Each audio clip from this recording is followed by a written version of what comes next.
Hi everyone. Hello, Holly, Bruce, and Paul. As a recap, my name is Natalie. I am a student at the Polishing Center Portfolio School in Grand Rapids for the summer, as well as a student at Grand Valley studying advertising and PR, and a fitness instructor on the side, as a little recap. This week at the Polishing Center was Workshop 3. Can't believe how fast the time is going. And we were at Holland Litho, which is a printing company based in Holland, and Paul Soltysiak works there. He is a printing and marketing representative for Holland Litho, and Paul was a great guy. He gave us a tour of the printing shop, and that was so cool. That was really cool. I have never seen anything like that before, a printing shop. It was huge. There were so many machines. They were really intricate and noisy, and there's so much going on at once, and I never realized how elaborate of a process that printing really is. So that was just amazing to see and get to experience. So Paul, thank you so much for giving us that tour and for opening up Holland Litho for the Polishing Center. That was so kind of you. And Paul is just a great guy. He absolutely loves his job. He would do it 24/7 if he could, and sometimes he does. It's really refreshing to just continue to meet professionals that absolutely love their work, because no one wants to meet someone that is, hating their life at their job and overall. And that's definitely not Paul, so that was really cool. Another one of our guests, Holly Clark, was a former Polishing Center grad as well in 2003. She was able to give us a lot of advice on how to take advantage of our time in PC, and as well as how to take advantage of the contacts we made for the future use. She graduated in 2003, as I said, and 10 or 11 years later, she is still networking and talking with the other graduates in her class. She helps them with projects, they help her with projects. It's a real symbiotic relationship that has been maintained for such a long time, and those things are really important to keep and continue to cultivate, because you never really know when you're going to need some help. And the other students that we're working with all summer so diligently with, it's important to maintain those contacts. So that was cool to hear that you still keep in contact with those people. Holly works at Candor. She is actually the principal and creative director at Candor, and she has been doing that since 2009. She was based in Florida for a while, and now she's back in Michigan. What a great year to move back with the winter. But Holly is a branding master. She does graphic design, but branding is really her thing, and she just knows so much about branding, which is one of the most difficult aspects of marketing yourself and differentiating yourself between your competition and anyone else, for individuals and for companies. And she gave us a lot of tidbits about branding and pieces of advice on that. But one that I really took away, and I actually quoted her on this in my notes, was that branding touches all of the senses. And that was really interesting to me, because I never quite thought of it that way.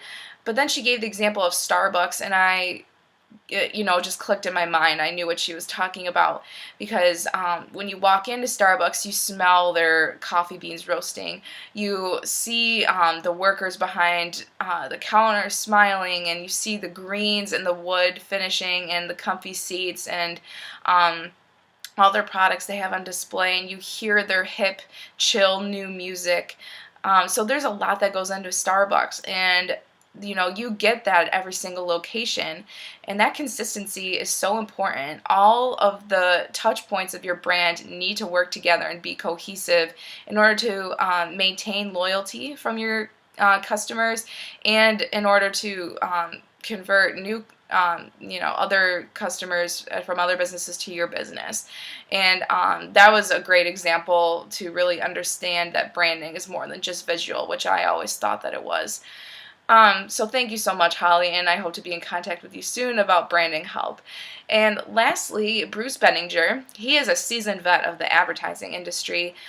He's worked at Leo Burnett, Procter and Gamble, worked with Kennedy of Wieden and Kennedy, and he also publishes and writes books about advertising, one of which I used as my textbook in my copywriting class this past year, the Copy Workshop Workbook.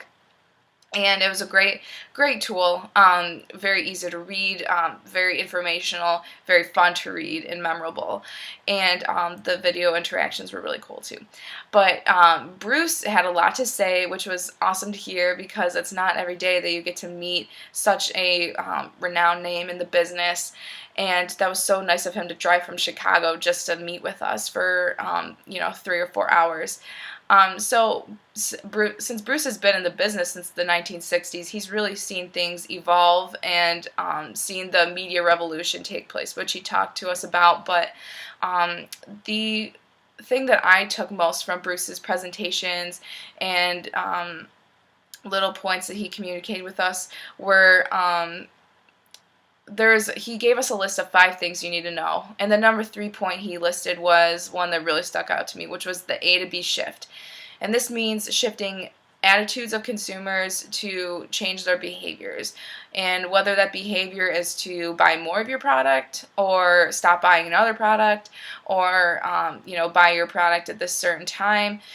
You need to change their attitudes first in order for them to do it. You can't just spit out a message at someone, go buy these cookies. You have to, you have to create an incentive and really and prove your reason why, and why that reason is valid and how it will benefit the consumer.